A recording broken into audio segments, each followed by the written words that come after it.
Alrighty, we're going to get started with our first panel of the day. Grab those coffees. I'm seeing a lot more coffees today than I did the first day.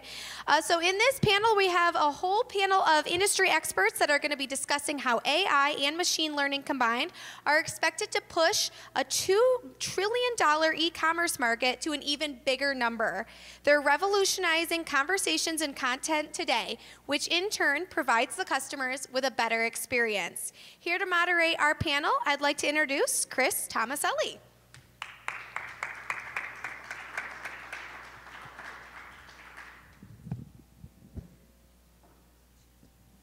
Thank you very much.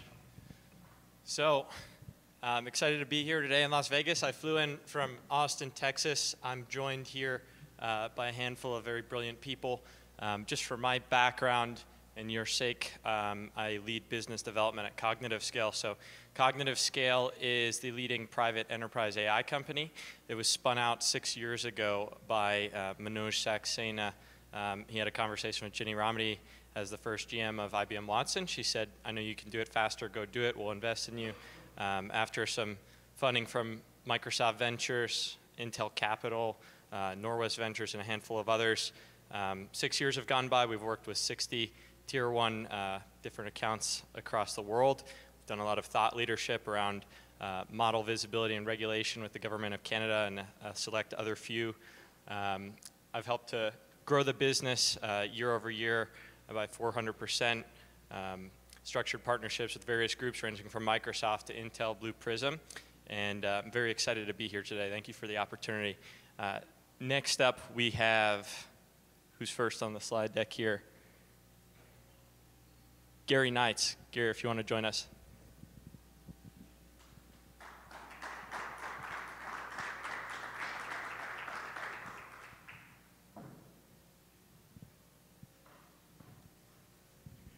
Welcome, Gary. Thanks, Chris. Yeah, go ahead and introduce yourself. Yeah, so thanks all for being here today. My name's Gary Knights. I'm a product manager at Alemica, which is a SaaS company. You probably never heard about it, but we've been around for 18 years. We're formed by chemical companies and tire companies to automate their global supply chains. We have about $500 billion of commerce going through our network every year. We integrate thousands of companies, and today I hope to give some of my insights from doing these large-scale data integrations and how we're moving that now into artificial intelligence and machine learning and some of the foundational aspects that we see to that. Thanks, Gary. Next we have, forget the order of this. Fuad, if you want to join us up here.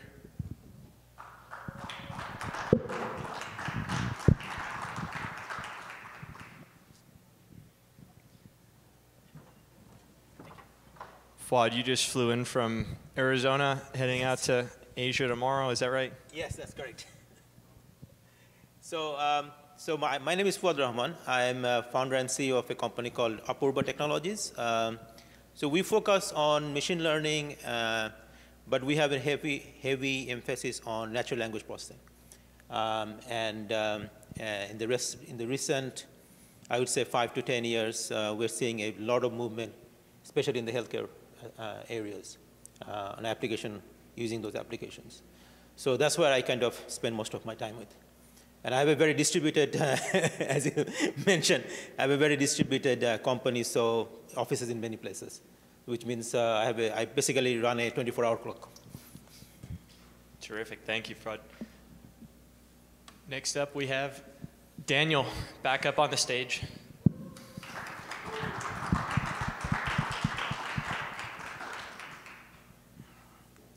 I don't know if you have any other pep talks, but we might need it. Hey guys. Welcome. Hi. So, well, I already said what we do. Additionally, we have, well, we're mostly focused on the Fortune 500, but we also have more of a mid-market approach with 5,000 users in 94 countries. And like I said, what we do is we solve sales automation for e-commerce precisely. via Google and Facebook ads using experimental AI technology. So that's about it. Wonderful. We're all eager to talk about human in the loop versus no human in the loop shortly, so we'll get around to that. Next up, we have Rod.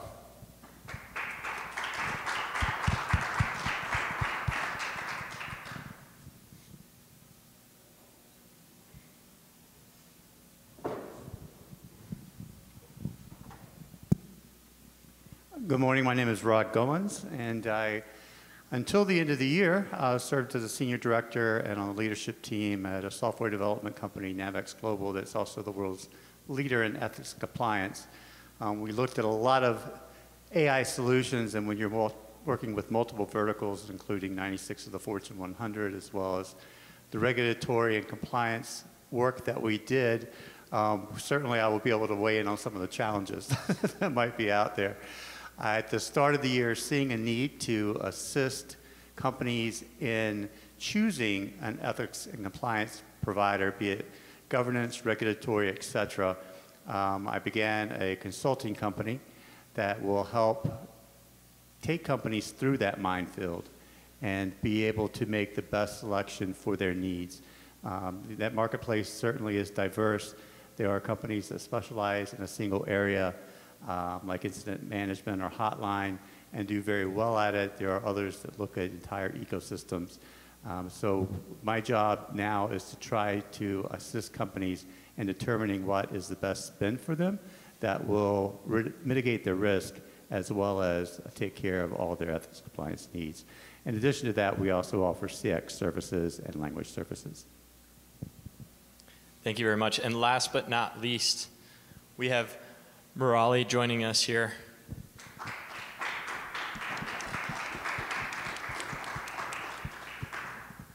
Good morning, everyone. My name is Murali Kashabaina.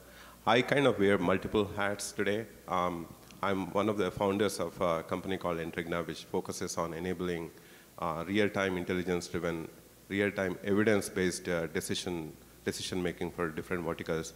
I'm also on a technology board for a major automobile dealership based in Dallas, so I'm more of an advisor there.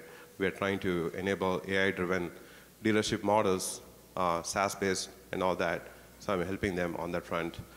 I'm also acting Vice President, Chief Technology Officer, and Chief Architect for a major healthcare organization, which has almost 11 major hospitals with 400 beds per hospital and hundreds of clinics based in Seattle. And I'm helping them with AI-driven, IoT-driven, IoMT-driven, Internet of Medical Things-driven smart hospitals concept, and also improving the patient experience and physician experience leveraging AI technologies. I'm also part of Forbes Business Council. I'm a member in the Chicago Business Council. I kind of interact with other leaders out there, trying to influence, setting a stage for early adoption of some of these technologies, and helping some of the startup ecosystem out there in advising and providing some guidance and whatnot. I'm also pursuing my PhD in data science and AI, which is a passion for me. So hopefully I will be able to shed some perspective on it based on the questions and all that. So I'm very excited to be here today. Fantastic, thank you. So as we know, we have a brilliant panel here. What I think would be the best use of everyone's time here is to cover a few different topics as they pertain to AI, machine learning, and digital commerce, not only today, but tomorrow as well. So some of the topics that we want to cover are maybe some challenges and barriers for adoption. We also want to cover the governance of AI and machine learning. How do we operate and integrate with these things with humans in the loops and potentially without?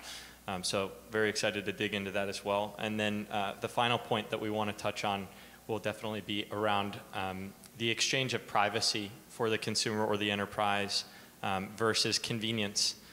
So as we address this conversation, I wanted to kick off with a question, and we'll put this first one up for grabs. As far as barriers for adoption go, what do you see as the greatest challenges today for AI in the enterprise or machine learning in the enterprise? Is it the data? Is it the way that consumers are maybe afraid to interact with the systems? Is it a company's potential fear of adoption at scale? what do you see as the challenges with AI and machine learning and digital commerce? Well, from a B2B supply chain perspective, I see the biggest challenges being in getting the data and getting it in a form so that it can be operated on. And just think about if you want to order a bottle of water, or a company wants to order, let's say 40 of these. It could be one of a box of 40 that has one part number. It might be two of a box of 20 that has a different part number, or 4 boxes of 10 with a third part number. So just solving that little challenge is needed before we can operate on the data and really do things with it. And just to get it to flow from one system to another, you have to handle those types of translations. And so one of the applications we built to do that, we call it Enrich, and we basically model the, if someone orders 40 of these, do they want, one box of 40 or 4 of 10? And that could vary based on the location that's ordering it, maybe the individual person that's ordering it. So that's one of the first steps, is just doing that data normalization. So for us, getting the data normalized is the key thing. Can I add to that? So essentially, the way I see AI is, if I have to define it in one word today, it's more like a apprehension incorporated, right? There's a lot of apprehension in terms of what AI does and what it can potentially damage and whatnot. I think like any other technology, any other enabler, I think what is needed there is to understand that AI is not necessarily a big hammer out there. It's more of a tool, enabler, and remove that incumbent mentality where it's coming in as a barrier at this point, right? So kind of laying the futuristic viewpoint in terms of where AI can be applied, thinking logically from a business advantage point of view. I think that's where the thought process should be. But just thinking that AI is a big bang tool out there which could potentially cause some damage to human potential and whatnot, I think that's a big barrier at this point. On the other side of the technical aspect in those issues, I think certainly there is a bit of a trust issue. You're in healthcare, so you know that a lot of doctors as well as patients have concerns that use of AI and in that setting, in the hospital setting, could lead to fatalities. You've seen, and I'm sure everyone's heard in the news, the issues that Tesla and Uber had with some of their self-driving cars that resulted in fatalities. So I think that there are certainly some trust issues that need to be overcome, and I think you make an excellent point about what types of industries can look at it. The other point that I just wanted to make on this area, and I think it was talked about in an earlier session on machine learning as well, is the concern over job opportunities. I think a lot of folks in tech departments and other departments within companies see AI as a threat to their position. And I know when there was a survey, and I'm sorry, I'm a bit of a data nerd, so I brought it in to make sure I'm quoting the exact numbers. Love it. But a 2018 survey by MindEdge across multiple verticals indicated 42% of managers believe that AI will eliminate jobs. That's a large percentage of folks in various industries. And 40% of them, on the flip side, believe that their workers are not ready to handle AI. So, you've sort of got both sides of the coin there, and preparedness of the workers and possibly either repositioning or eliminating positions. Yeah, the issue I get often is expectation management. And this particular expectation management is very tricky because it's a huge spectrum. Some people think AI will never work, and it's almost like a faith, before any evidence is presented, or they think it will do much better than a human. And there's this huge gamut of, expectations lying in between. I've had many cases where a client would say, your system is not doing better than my human. So why is this better? Why should I do this, right? So that, I think, is a huge barrier, especially in my case. I use a lot of healthcare data, right? And what I find very often is that the trust issue is obviously there, but the expectation that AI would do something wonderful and will like find a solution out of a problem that no human can find, that's a bigger issue to handle, right, than proving that it can actually do something, right? And that, I think, is a big barrier because that kind of pervades the culture and goes beyond the technology issue, right? Because technologically, I can say, well, this can be done, that cannot be done. But that goes beyond technology, and that's a different problem to handle. So that hits on a great point that a few of us were discussing here the other night. And a lot of the companies that we work with, in their approach to AI and their AI strategy, they're not necessarily considering a customer first outcome or a client first outcome.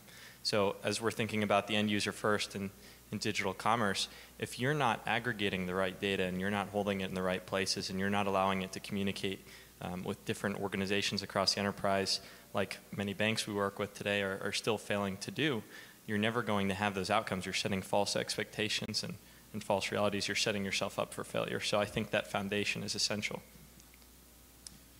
Yeah, adding to that point, I think our biggest challenge as artificial intelligence companies is actually bureaucracy itself. I mean, we are talking about how many of the Fortune 500 companies that were alive in the 1950s are still alive today.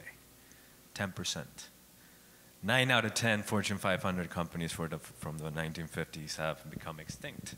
It's the extinction of dinosaurs. And it's actually, and I'm not going to say any names because some of those are my clients, but it's impressive to see how some of these companies are, how primitive they are.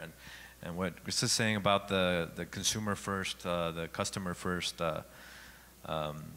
philosophy that they should all embrace, they're not even measuring or tracking some basic and elemental things in terms of marketing or in terms of CR. They're not even doing the data warehousing correctly. They're not even processing the data. There's a lot of like old school primitive stuff going on in most, I would say, of the Fortune 500 still, banks being an excellent example. So yeah, I think bureaucracy inhibits growth, inhibits progress, and that's compliance, data protection, security, and all that stuff that we need to go through. That's basically why most of them are disappearing as well. They need to get on board. So another barrier for adoption that a few of us have spoken on lies in regulation such as HIPAA in health services and healthcare, GDPR, CCPA is something that's top of mind with many organizations right now. How do you foresee those affecting the various verticals that you're serving currently?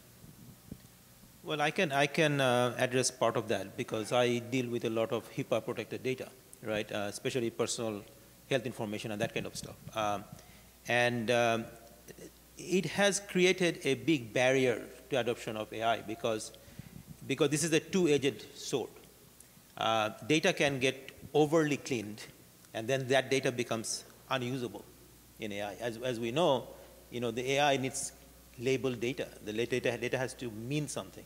Otherwise, it doesn't really matter how smart the algorithm is. It's not going to do anything. On the other side, if the data is not clean enough, then you are going into this murky area where you might be liable for violating, basic protection of privacy. So there is this two-edged sword that we have to handle, and in the last few years, I've seen that as we were actually hearing in one of those plenary sessions before that, newer and newer jobs are getting created because of this, and I've seen obviously a group of lawyers that I'm very impressed with, who have really adopted this technology and this challenge and helping in navigating through this, because this is really a legal issue, this is really a protection issue, it's really and it's beyond goes to technology, right? So 20 years ago, 30 years ago, I don't think there would be a lawyer who would be dealing so much about healthcare data. That profession didn't exist. But this is a direct, implication of this AI and machine learning technology, that what we are we're creating newer problems, but usually those problems are also getting solved very aggressively. In my experience, I haven't seen any problem that cannot be solved, except bureaucracy, maybe. That's the one.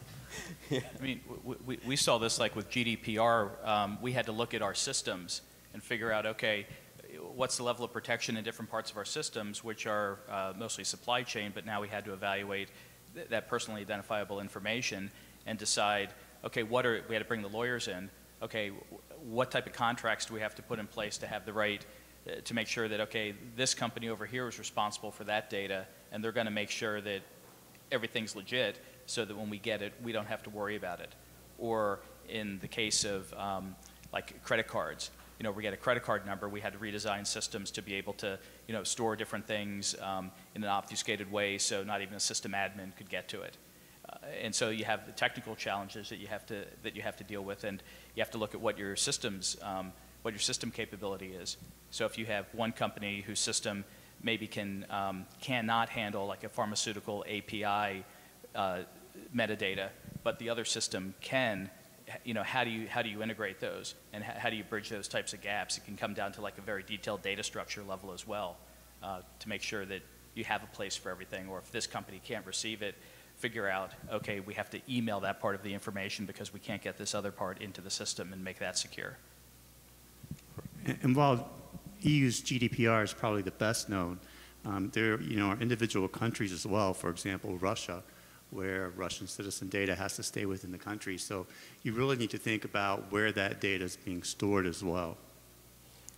So I want to add to that one. Right? The way I see it is that there are definitely technical controls that each of these regulatory bodies define and kind of mandate at that point, which are pretty evident, and we have to take action now to protect from a compliance point of view for sure. But the other aspect is the ethics aspect of it, right? Particularly when it comes to, let us say, example, hypothetically, clinical trials, right? If you are building predictive models, leveraging patient data, for example, I think there is a need, actually there is a law out there which mandates that there should be patient consent, right? The informed consent is a mandatory requirement out there. And at the same time, eliminating the data science biases, right? Researcher biases, sampling bias, right? When AI models are being built, they cannot assume that the data contains all aspects of characteristics that we like to take into account, right? Whether it is patient populations, demographics, race, gender, whatnot, right, as an example. So the ethics aspect of it has to be very well understood as well. So there are GDPR, the HIPAA, Privacy Acts, PHI, PCI type of information that needs to be controlled using the technical controls that can be incorporated there. But at the same time, the forgotten thing is the ethics aspect of it. I think that's a fantastic segue into the next subject that we wanted to get to, which is around AI, machine learning governance. So as I mentioned earlier, Cognitive Scale frames ourselves as the augmented intelligence company. We use AI machine learning to make people better at their jobs and create a better experience for the enterprise. But with that, you have to understand what's going on in the models. You can't have rogue models running around and making decisions and have those predictions predicated on someone's bias. So how do you foresee, as AI is crossing the chasm, it's becoming more accessible to the masses across the enterprise, or even crossing into SMB in some cases, how do you see governance playing a larger role in model regulation? Yeah, that's another scary subject. Actually, it's ignorance of the technology is a big problem, especially when, I mean, I don't know if you guys saw the Mark Zuckerberg Senate hearing, where we realized that the country's still run by people who still own VCRs, apparently. And that's what's concerning, because regulation is more bureaucracy, and it will inhibit progress and it will inhibit growth. And it's an ethical question mark as well, because it's going to be necessary. I mean, there has to be some sort of regulation, but the problem is when the people that are regulating don't understand what they're regulating. And that is a concerning topic as well in terms of the data protection and all those other regulations that have come to happen. There are ways around it. We personally use Bayesian inference to solve some of that. We still had to do it anyway because the Google and Facebook Ads API data, the resolution was extremely low, so we had to infer some things. But now it's going to be even more of a problem because, well, identifiable data is going to be pretty much gone. So we just have to work on the anonymous data, but then again, we have to label it, we have to structure it. It's a problem, but yeah, and the governance point is very concerning as well. The problem is not only that these are complex models, right? I mean, even the best among us have trouble understanding it. I remember very early on in my career where I was doing a project of extracting tables from faxes. Remember those faxes? So financial information being faxed, and I applied early machine learning algorithms, and it worked fine. But then the customer found some cases where it didn't work, and you cannot explain why it doesn't work, right? I mean, when a rule-based system, you can say, well, it happened because that rule didn't work. In a machine learning system, you cannot do that. I'm talking about 2005, right? Early days. And that has not gotten any better over time. It has gotten worse because the models have become more sophisticated, right? It's much more, it's harder to explain those models, right? And I would actually just go into a little tangent, but what has happened is that the AI and machine learning is becoming commoditized. Just like everything, when adoption happens, things become commoditized, right? Now, when I was doing my PhD, late 90s, I had to write my own neural networks, right? So I knew how neural network works. You give a young CS graduate now something to do, and he's going to do it in 2 minutes without knowing how the model works. Because there are platforms out there, you can plug in a data, something will come out. Right, and it has happened in my case. In many cases, I'll give somebody a problem, an employee, and he'll give me a solution by the end of the day. And when I say, okay, why do you think this is working? And let's change the data, and it falls apart. And why is it falling apart? They have no clue. And that kind of goes into the idea that the people who are trying to regulate don't really have the right background anyway to begin with. So that doesn't help when machine learning becomes a black box and we don't really know what's going on, and that plays into the fear that we were talking about earlier, right? So it's a circular argument. Absolutely. Yeah. Just real quick, actually. So I'm pretty sure a lot of you guys might have seen the movie Infinity Wars and all that. There are rogue galaxies out there. Likewise, AI can run in a rogue galaxy, right? Ultimately, what happens is that at the mathematical level of it, there is a space in which AI model is running. Right? It's called vector space or whatever it is, right? Multidimensional vector space. So the selection of that space is critical from modeling the algorithm, right? If for whatever reason, like Fawad was saying, if somebody models a algorithm in a way that they choose those data attributes in a hurry, what happens is you're running in a wrong space altogether. So that means that algorithm may be biased to a large extent and is able to predict something, but ultimately it is a rogue state, right? So ultimately, I think what becomes mandatory is that data science that goes behind the definition of the algorithm itself, the data model itself, or decision model itself. So the selection of those features, the data attributes that are real predictors with the business validation around it, the reliability factor of those attributes, the cross-checking and cross-validation with the business subject matter expertise, I think it becomes mandatory, right? I can stand up algorithm in 2 minutes, like Paul said, but I don't know whether that is the valid algorithm at that point, unless I vet it with subject matter expertise in that particular domain. Yeah. I mean, we embed AI and machine learning into certain aspects of our applications, and these are the people interacting with them are supply chain managers, logistics managers, making sure that products flow from a supplier to a manufacturing plant or to a customer. And we'll do things like evaluate the information that is flowing through the network and make a prediction like, for example, this carrier you selected has a 70% chance of being late based on the product, the lane.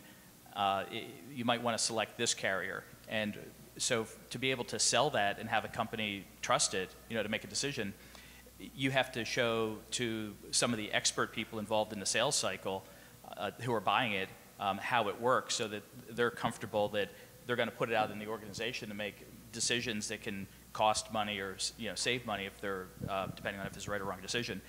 And then it also has to be usable, in a format where someone that's bombarded with emails and alerts only gets the alert when they have to then interact with the system. So if you don't get any alerts, everything is good. If you get an alert, click on a link, do something.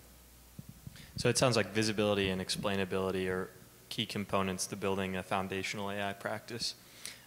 Just in mind of time here, I wanted to move forward to privacy as it pertains to digital commerce.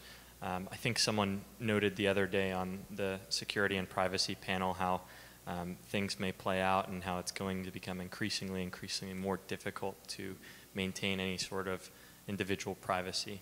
But with that said, as intelligence becomes more commoditized, it comes with convenience, right?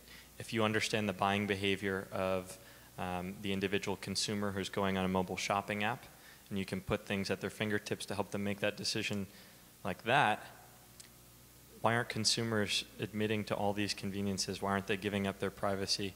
At what point does that sacrifice get made? How do you see that all shaking out here in the next few years? I think that's a great topic to discuss, right? I think when it becomes, AI probably would lead up to a lot of personalization, customer experience-wise. I think there is a frontier beyond which it becomes too creepy, right? Based on the technology today, there's a lot of things that can be predicted, realized in real time, right? For example, I am at my place, and I'm using some site, retail site, for example, right? It suddenly shows that, oh, your wife is now leaving your garage in BMW or whatever. Do you need BMW accessories, right?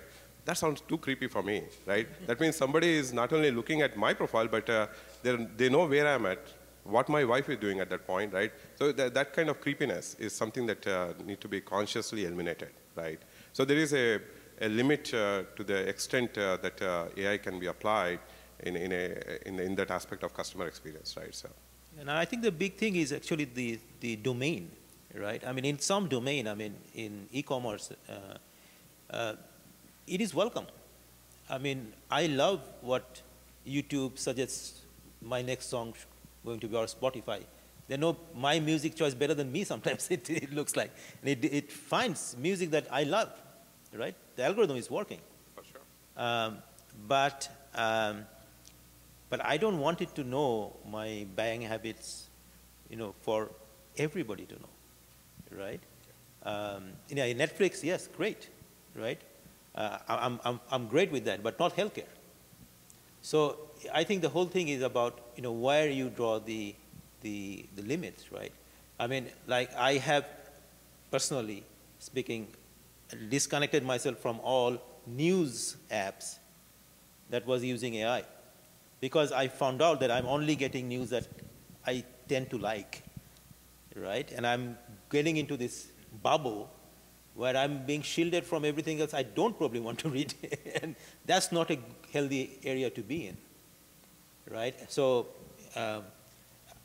I am perfectly happy. I mean, like we talked about millennials, my son's generation, I mean, they're teenagers. They have a different definition of privacy than we have.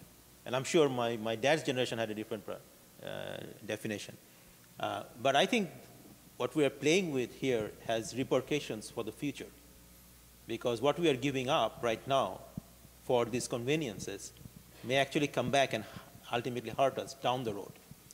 And the problem is, as we heard in that panel before that, actually not the panel, the presentation before that, we are not futurists. We don't know what's going to happen. And so I think we need to be very cautious about what area we're using it, right? And what are the implications of that? I mean, the risk of getting into politics, I mean, we all know what happened in the last election, right? And do we really want to go there, right? I mean, that's a big question mark, right? For some context, just in privacy versus convenience in general, when that question's asked, and surveys and studies are only as good as how you frame the question. But most of the ones I've seen show a slight majority of Americans, at least, that was only Americans in the sample, that prefer the convenience over the privacy if they're seeing a perceived benefit. The problem is what they don't want to do is, for example, if you're on the free Wi-Fi here at Caesars, for them to be tracking what you're doing because they don't see any benefit to them at that point. So I think you make an excellent point. A lot of that is how it's being perceived and how it's being utilized and how the benefit's being expressed. Yeah, a good example, I think it's the privacy concern is of the users and the consumers in general is directly related to the ignorance and sensationalism of the mass media. Because it's, for example, with the whole Cambridge, and I'm biased here because I personally work with Facebook, big fan of Facebook and Zuckerberg.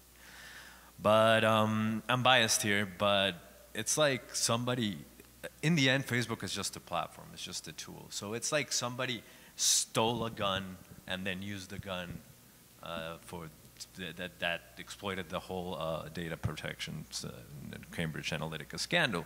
But it wasn't really Facebook. They took all the heat. But then again, and Facebook and Zuckerberg are taking all the heat, but they didn't do. There was just a loophole in the system. Somebody stole that gun and pulled the trigger. That has nothing to do with the gun itself, which is Facebook. So I don't know. I think ignorance can be easily widespread as well. So we've got about 5 minutes left. I think the best way to wrap here would be a quick rapid fire round. I want everyone's AI strategy for digital commerce in 3 words. Starting with you. Go. Data. I'm going to use a phrase. Objective function. Then the rest is easy. Go with the flow. Go with the flow. For Go anyone with the that didn't flow. hear that. Data, automation, and autonomous. Data, automation, and autonomous. Reimagine work. Reimagine work. I like that one. Mine is more like crawl, walk, and run. And in that aspect of it, look at AI from a assisting intelligence, then augmenting intelligence, and then autonomous intelligence. Then don't go to autonomous intelligence at just the word go there. So there is a crawl, walk, run. Look at it from assisting intelligence point of view, then augmenting intelligence point of view, then look at it from an autonomous intelligence point of view. Love it. All gems here. So were there any questions that we didn't get to today that we want to touch on before we close up today?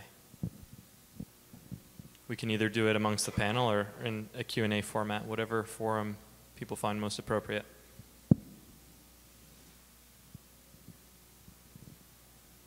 Anyone with questions?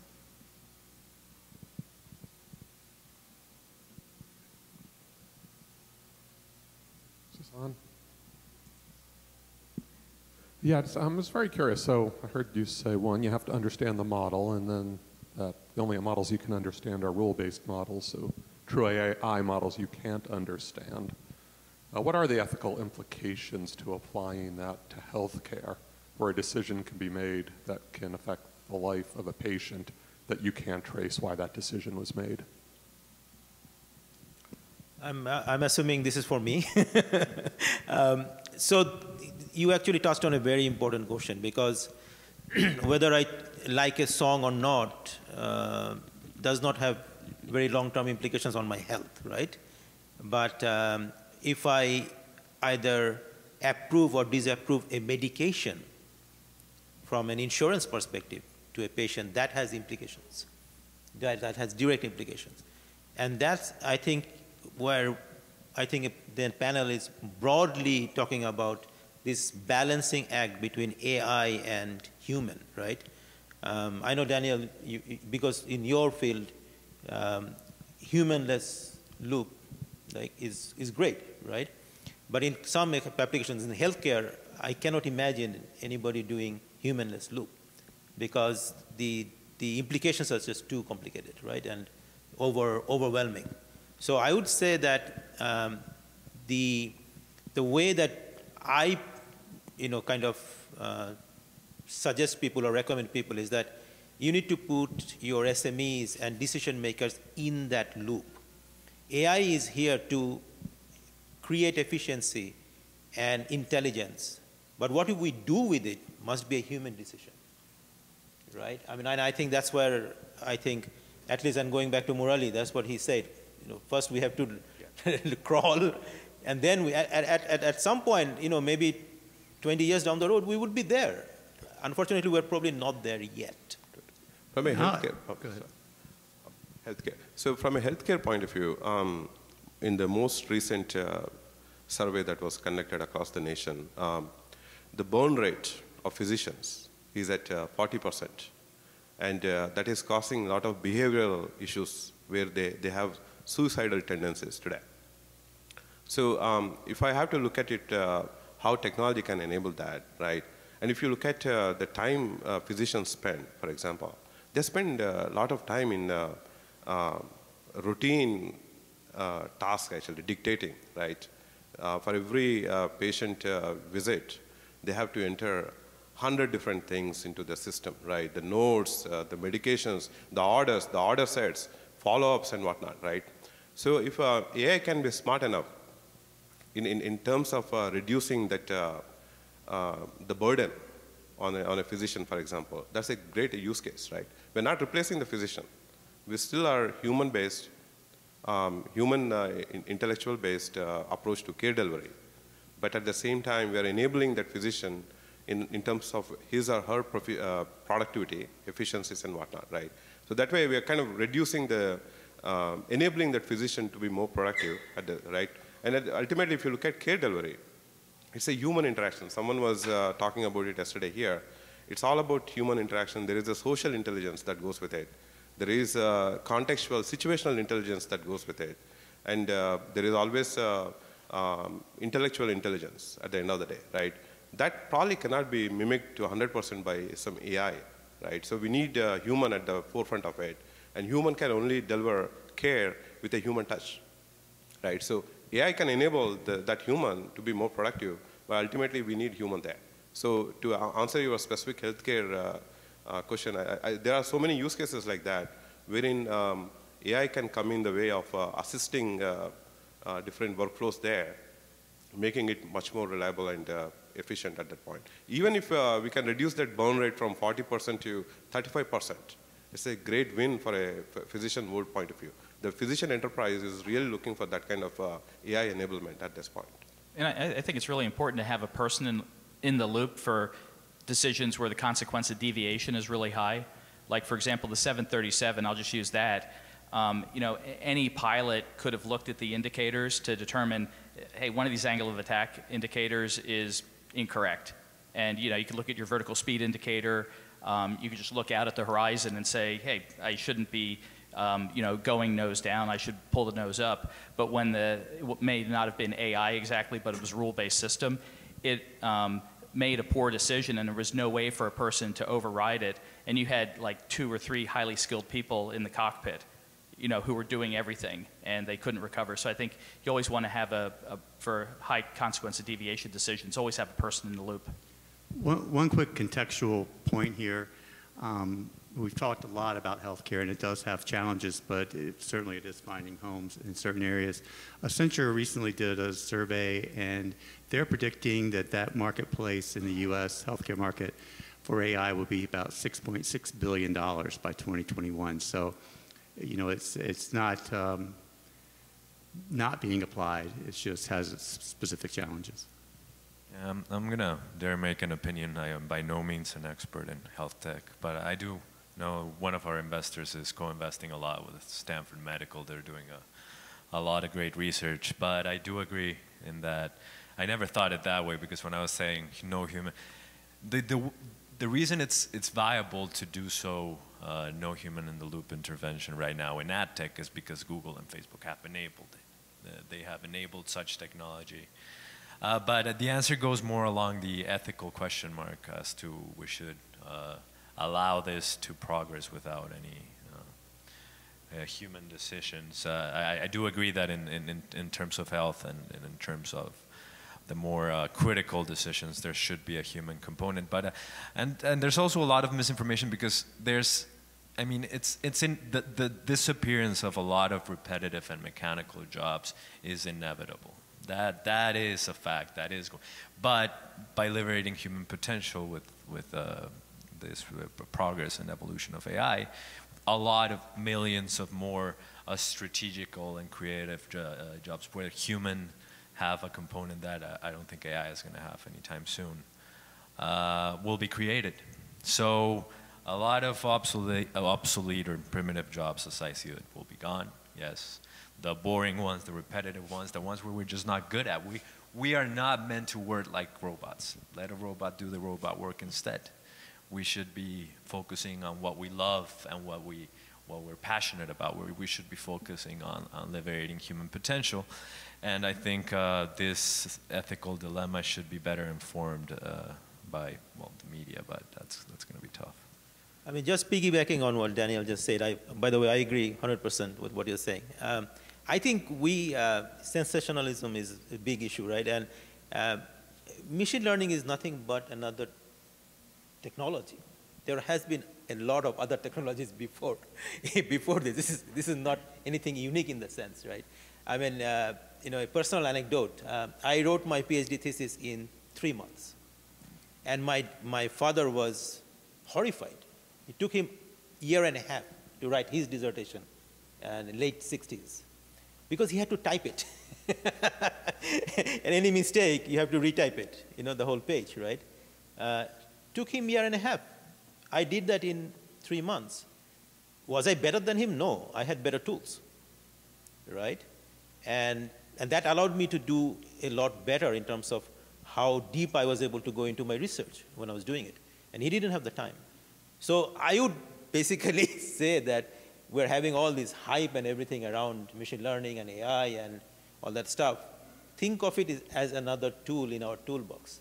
It is nothing new. There will be, in 20 years' time, I'm sure there will be another buzzword that's going to be creating just as many controversy.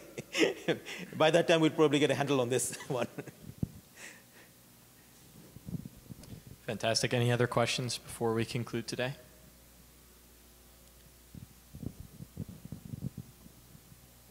I think we're good. Yeah. Thank you all so much for your time today. We enjoy this. Thank you. Thank you.